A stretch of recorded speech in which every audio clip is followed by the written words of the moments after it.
Yo, what is up, everybody? Jumping here, and I am on some Monster Hunter World Iceborne. It's been a long time since I've uploaded Monster Hunter World, but I absolutely love this game, and I didn't get Iceborne until recently. I actually picked it up about 2 weeks ago, and I picked it up at a very good time. Now, the thing is, I played a lot of Monster Hunter World before Iceborne came out, and unfortunately, I knew that a week after Iceborne came out, Borderlands 3 was coming out. So I decided I was going to hold off on Iceborne and then pick it up once I kind of got a little bored with Borderlands 3.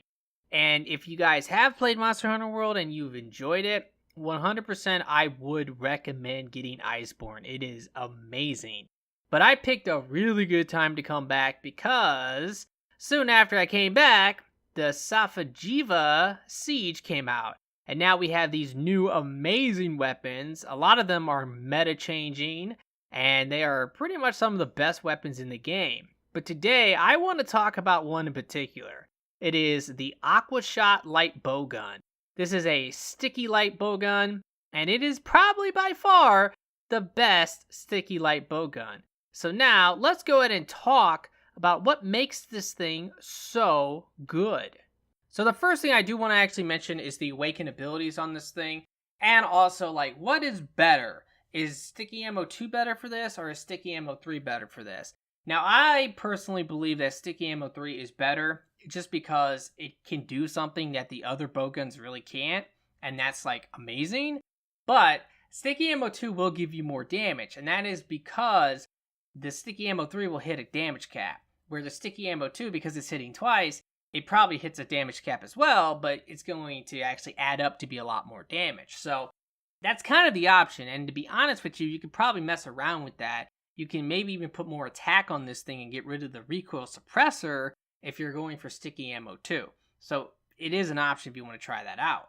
Now, the thing is that one of the coolest things about this gun is that if you're using Sticky Ammo 3, you're going to have no recoil at all. I mean, that is crazy. It's going to give you so much mobility because you're already so mobile with a light bowgun. When you have no recoil and you're able to just constantly move around and then you're dodging to reload, the chance of you getting hit is a lot less. Where if you recoil, there is a chance that a monster might attack you as you're shooting, or if you mistime it, and then you're going to get hit. And as a gunner, especially against like tempereds, you can really take a lot of damage, and some abilities will just like straight out one-shot you. So it is something. But I also have the Narga Essence. Definitely go for that, because with that, now we can get true spare shot by just putting 2 pieces on. And on top of it, we can put on the Zora armor for Artillery 5. So I mean, that is crazy. Now, when it comes to the actual custom mods, what I recommend is using the recoil suppressor. And you can also use the 2 invading reloads. But one of the cool things about this gun is that because we can put the recoil on the gun itself, and all we need is 2 recoil suppressors to make it so that Sticky 3 will have no recoil at all. Because of that, we can actually put on another mod. We free a spot up.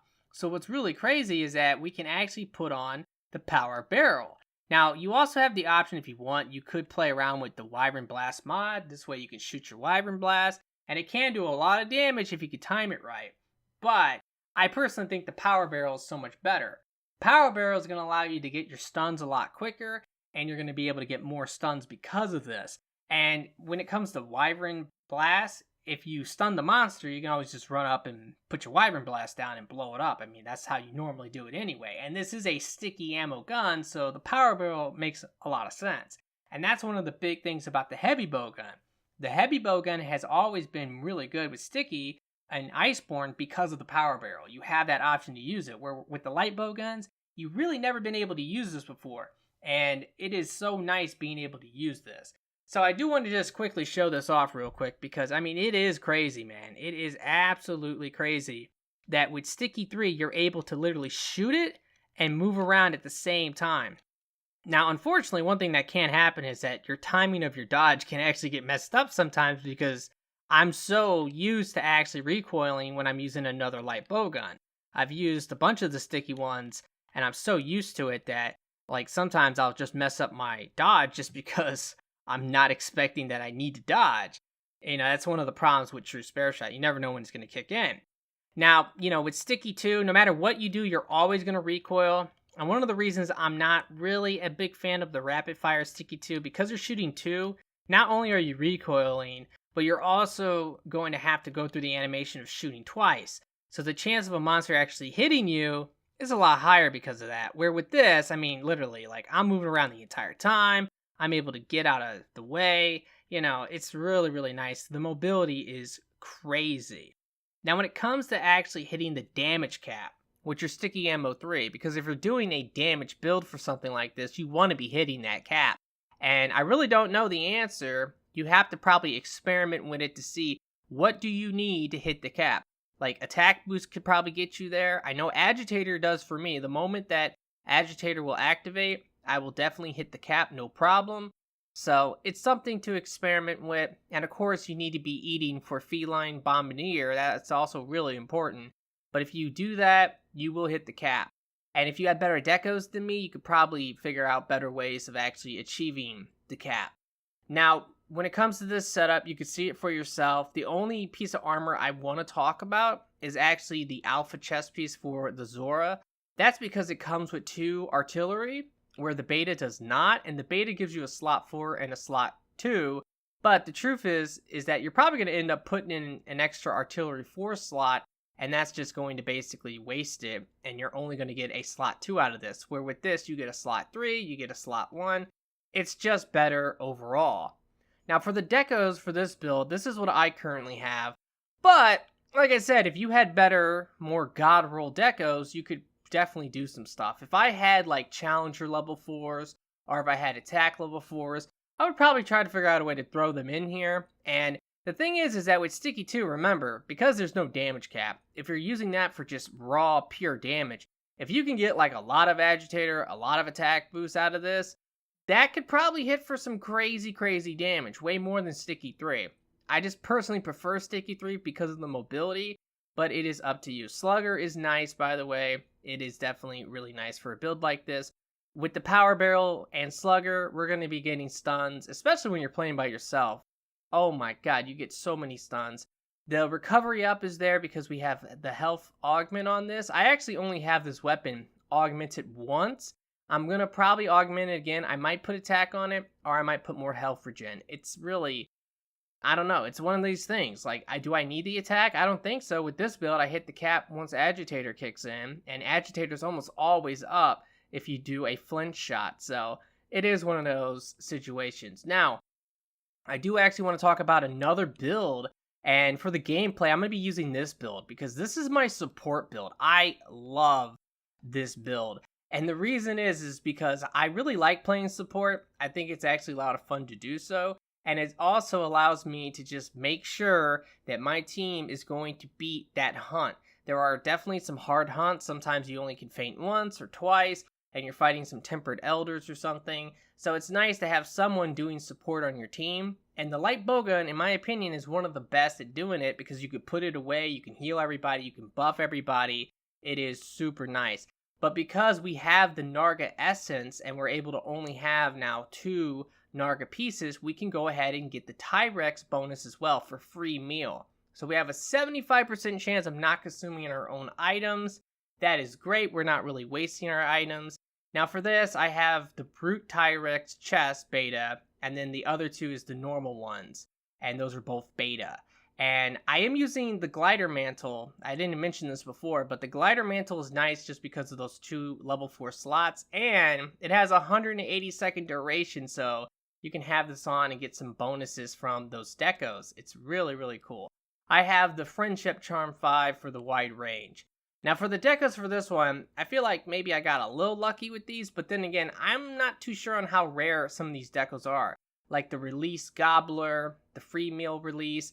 These might not be too rare, but they are very, very good. Now, when it comes to your support build, if you're going to try to run a build like this, like I said, this is definitely a co-op build. It's really just meant for hard fights, but I do like using it a lot. What you really want for a build like this is you want the wide range, obviously. You want the speed eating, and you also want free meal if you can get it. But the other really amazing perk is actually getting Mushroom-mancer. Now, if you can get more levels of Mushroom-mancer, that's great. But level 1 is really all you need. And the purpose of this is to use blue mushrooms, because if you chug a potion and then eat a blue mushroom, you can heal people for about 70% of their life, and it's really quick. So if they're ever in danger, you can really save them by chugging a potion, eating a blue mushroom, and it is awesome in that way. So that's something that's really important. Another thing you can do with this build, which is such a good idea, is to actually use the Might Pill. Now that only lasts for like 15-20 seconds, but it's a huge damage increase. And every once in a while, normally after I'm healing people, I will chug or eat a Might Pill. And that's giving everyone this big damage boost, and it is amazing. And because of the free meal, I can do that for the entire hunt and not really use up my Might Pills. I'll probably still have them by the end of the hunt because it's kicking in non-stop. So I really do like this build. Also, one thing I've noticed is that a lot of people do not buff themselves in Iceborne. It's just something I noticed. They are not using demon powders, they're not using might seeds, they're not using mega demon drugs, and I'm able to give everyone a lot of extra damage. And with a build like this, I'm able to CC with Paralyze, put the monster to sleep for free wall bangs. I'm able to KO the monster multiple times. It is a really nice build to give your team a lot of damage, keep your team alive, and buff the crap out of your team. So this is one of my favorite builds in the entire game right now. I'm going to be honest. One reason is probably because I was able to craft this early on, and it wasn't really too hard because a lot of these decos are not that hard to get. Now I'm going to show you guys some gameplay, probably in co-op, and I'm also going to be using this version of the build. This version does not hit the cap normally, but it gets pretty close, and I'm okay with that because I'm able to do everything else. But it is a really, really great co-op build. Alrighty, so this is going to be the gameplay. It's going to be against Silver Rathalos. I actually got in on a pretty good SOS. I've already buffed my teammates slightly, like gave them like the Mega Drug and stuff, and I was just finishing up right there. But once, it's time to get started, gotta put that Impact Mantle on, try to get as many headshots as possible.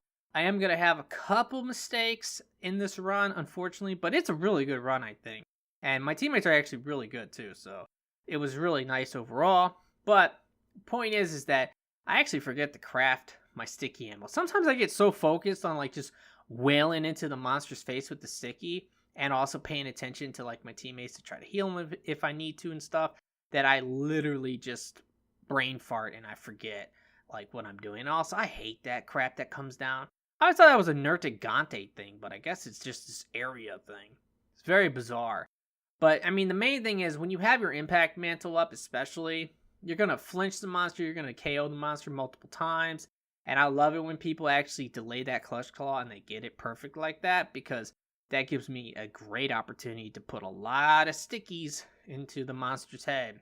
And I'm pretty sure like the Rathalos and Rathian and all that, I think they stun kind of easily, to be quite honest, so that's really nice. But yeah, like right here, like I'm not crafting my ammo. I'm normally pretty good about it, but when I get into like a groove like that where I have like a great position and I could just like keep wailing into the monster with the ammo, I just for some reason I'll forget. Because like when I get low, I normally would craft, but something might come up where I want to heal or I want to buff. And that's something you're going to see too. Like, it's very subtle, but one thing I'm doing every once in a while is I'm actually using a Might Pill. Like I'm like literally healing, and then when I'm done healing, I might use a Might Pill. Right here, I'm using the Glider Mantle, but also I'm using it to get a little bit of mount damage. But I was also reloading my gun. That's a nice thing. I'm trying to see if I can go for a mount if possible. Normally, it only takes like 2 hits, even with this light bowgun. Light bowgun's not very good at mounting monsters, obviously, but you can get it off. I do it all the time. But, I did a little bit of the mounting damage there. So I was pretty confident somebody was going to actually mount the monster, but I'll be honest with you, I was like kind of upset. I think, to be honest, before I got in here, maybe the guy mounted the monster because, I joined somebody. I think so, because it should not have taken that many hits, because now that I pay attention to it, a lot of people were attacking him for the mount, and it wasn't actually working. So right there, I just popped another Might Pill, like I said, that's a big part of this, giving everybody that big damage increase, especially when a mount is happening, so like, okay, we're about to actually get some good damage here, so it's like, you definitely might want to, like, use that Might Pill with a build like this. It's freaking great. But man, this is the most epic dodge I've ever gotten. If that guy would have not have got that mount, I would have mounted the monster there. And that would have been probably the coolest moment I've ever had in this game. It still is one of the coolest moments. I mean, what an epic dodge. Completely accidental, but that was so sick. So I'm getting ready to pretty much paralyze the monster. It's getting knocked out. It got wall banged. But now it's like, all right, we need to actually go ahead and try to get the paralyze off. And, the sleep as well. Because that's kind of the idea with this. We want to use our CC up on monsters like this. These, like, higher threat monsters. You don't always have to use the sleep. I don't always do it. Because I know some people, they don't really care. But the main thing is that, especially if I have slinger ammo, I will do it. Just because I want to get that free wall bang if possible, So once again, I forgot to craft my sticky ammo, but I have the sticky too, so I was using it there. But now I need to reload the damn thing, so I'm gonna have to do this again and losing out on some damage. But the fight is almost over, and these guys kind of already know it. They're throwing on the traps now. But with Rathalos, he can be super annoying when he flies all the time. But luckily, having sleep, even if you're not using it for the damage, you can still use it to knock flying monsters out of the air, which can always be helpful. And there you go. He is going to bed, and this fight will be over. Alrighty, guys. Well, this was a pretty good example of how the support build works in co-op. I absolutely love it. It's just a lot of fun. It does decent damage, but the main thing is that I can heal my teammates. I can buff my teammates. It's a lot of fun. But I really do hope that you guys have actually enjoyed this. If you have, will you please like the video for me? Be sure to subscribe for future videos. And I really do hope that everyone has a very nice day. And peace out.